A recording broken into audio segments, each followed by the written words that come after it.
So this morning I woke up and I wondered, what video will I make today for Humm Baby Baseball? So I got my phone, started looking up what's going on in MLB, what's going on with the Giants, if anything. Then I came across this tweet on my Twitter by the famous Giraffeneckmarc, and it said, Babe Ruth played against everyone, except he didn't. Ruth will never be the GOAT in my eyes. And I thought, that's it. The GOAT. Humm Baby. Enjoy this great game. What's up, everybody? Welcome back to the Humm Baby Baseball channel. And today, I'm going to talk about the GOAT. I'm going to talk about who I feel deserves that title, if anybody. It is really just an opinion-based deal. Who's the greatest of all time? We can argue about it all day. There's always a reason why someone doesn't deserve that title. Like Mark said, if you want to say, well, Ruth didn't play against everyone, that's absolutely true. Obviously, the game was segregated back then. It was ridiculous, but it was the way it was. They didn't play against black players, not to mention they didn't have guys from the Dominican. They didn't have guys from Mexico. They didn't have guys from Japan. They didn't have a diverse league back then, so there wasn't as much competition, not as many good hitters, not as many good pitchers. Obviously, we know this.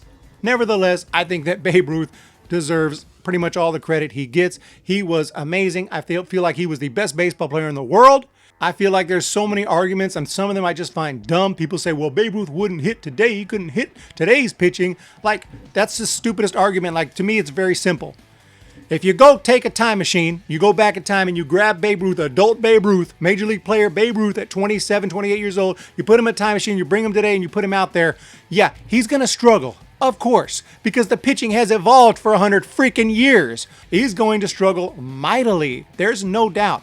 But if you go back in time and you bring little baby Babe Ruth, little infant Babe Ruth, and you bring him to modern day and you let him grow up in this world, that's a whole different story, because this guy had sick, ridiculous instincts. He was amazing. He was a great athlete. He was obviously born to play baseball. And I think you bring little infant Babe Ruth and you let him grow up here and play little league and play high school and play college and play minor leagues, I think you're going to have a big league player on your hand. I'm not saying that he'll dominate like he did in his era, but I think you will have a really good player on your hands. But you got to grow up in the era that you're in. And you play in the era that you're in. So comparing eras is nuts. To me, you compare them to their peers, and you just do the best you can to say how good was this guy compared to his peers in the era he played, compared to how good this guy was compared to his peers in the era that he played.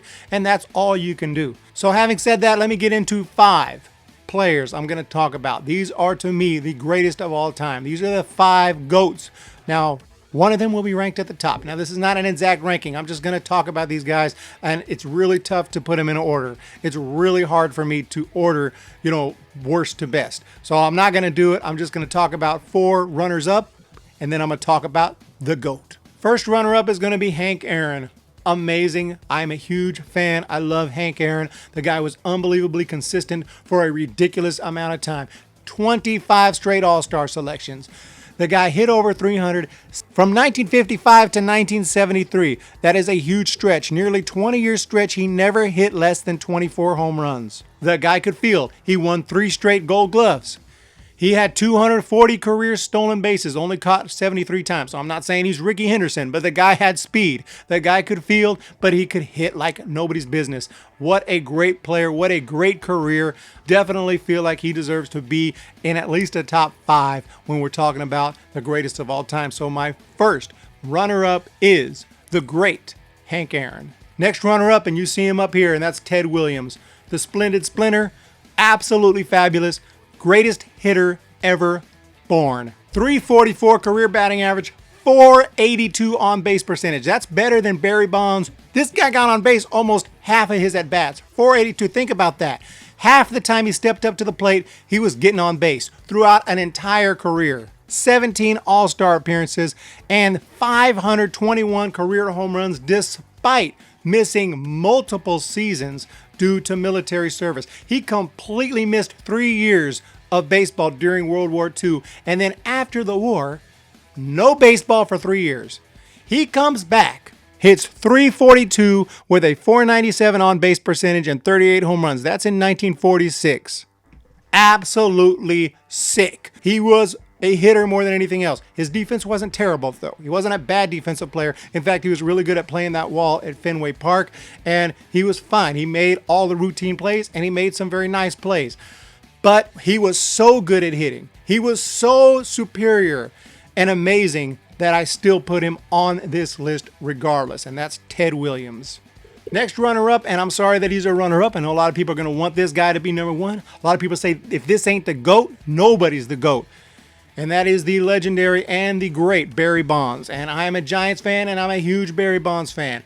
But I think it does have to be taken into account that he did take performance-enhancing drugs, and that gave him a huge boost late in his career. When you're talking about chemically altering yourself with an illegal drug that, makes you recover faster and makes your muscles build faster, and all of a sudden you're like an absolute cyborg, I think that you have to take that into account very seriously, and I do take that into account, and that's why I don't put him at the top, where I think statistically, yes, there's no doubt. He definitely is close to the number one, if not number one, when you just look at statistics alone. But let's look at statistics alone and ignore the steroid era of his career, because actually he was clean for the majority of his career for a long time. From 1986 to 1998, there's no indication that Barry Bonds took anything. Let's just look at that portion of his career first of all, and also take a look and take a guess at what his career stats might have looked like had he stayed clean. And all that, he's still one of the greatest. So we're looking at 1986 to 1998, 13 years where he did not use steroids. During this time, he hit 411 home runs. He stole 445 bases. Clearly, he's on his way to the 500-500 club. He's going to hit 500 homers and steal 500 bases at that pace easily. His defense was extraordinary. His speed was off the charts. And he could hit. And he could hit for power. In fact, just during that period of time, pre-steroids, he had a 966 OPS. That's better than Willie Mays. That's better than Hank Aaron, who I just talked about. It's better than Ty Cobb.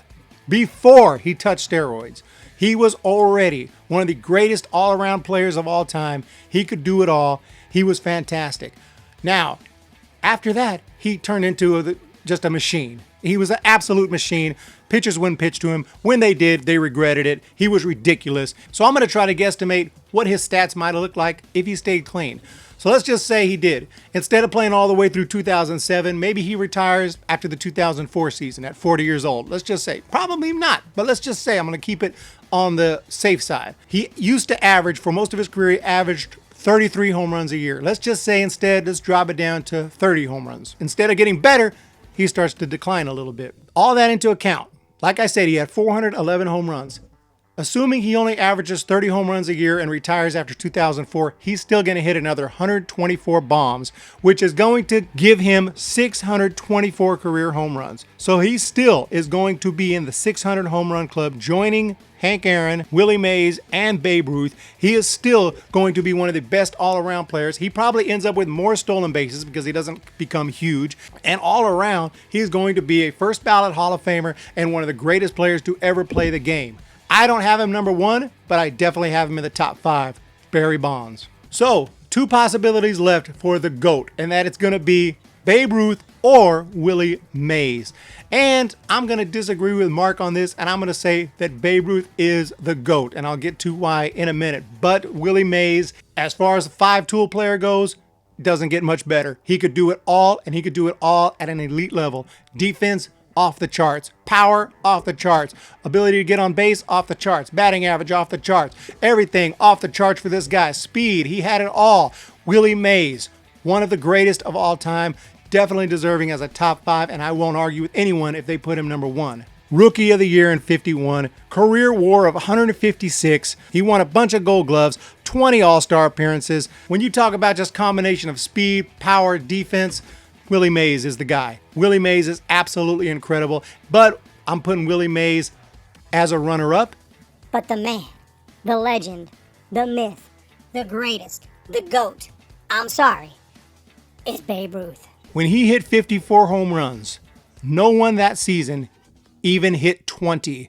When you talk about comparing to your peers, there was no comparison. When he broke the major league record for home runs, that record was 27. This man was hitting 54, 59, 60. He led the league in home runs 12 times. His career batting line, 342, 474 on base, 690 slugging. He was far and above anyone in the game.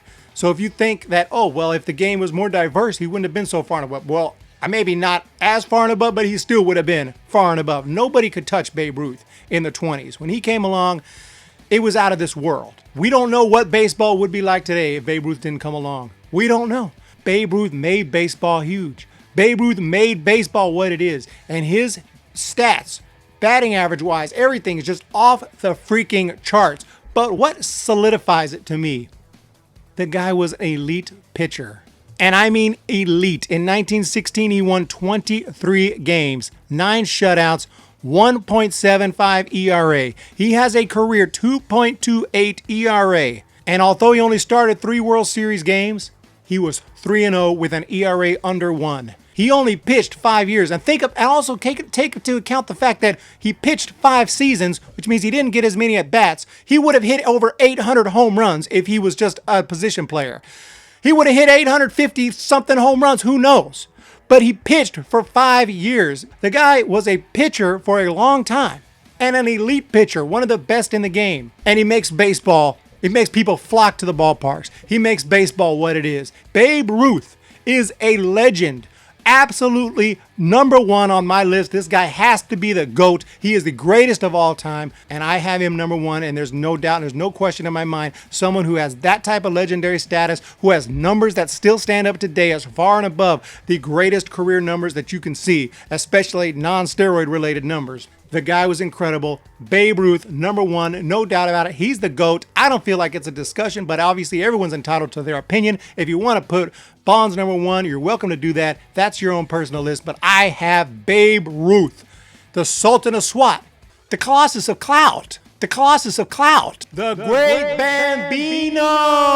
He's number 1, Babe Ruth, and my other guys, Mays, Ted Williams, Hank Aaron, Barry Bonds, all very deserving to be on a top 5. You can change the order around. I don't even know what the order would be, but those are my top 5 GOATs in the history of MLB. Let me know what you think down below. Tell me how wrong I am and how stupid I am. I will not get mad. Don't worry about that. We can have a discussion. And if you want to help out the channel and help out the business, Humm Baby Baseball, check out my Patreon page starting at $1 a month, and I would really appreciate that. See ya! When the Giants come to town, it's 5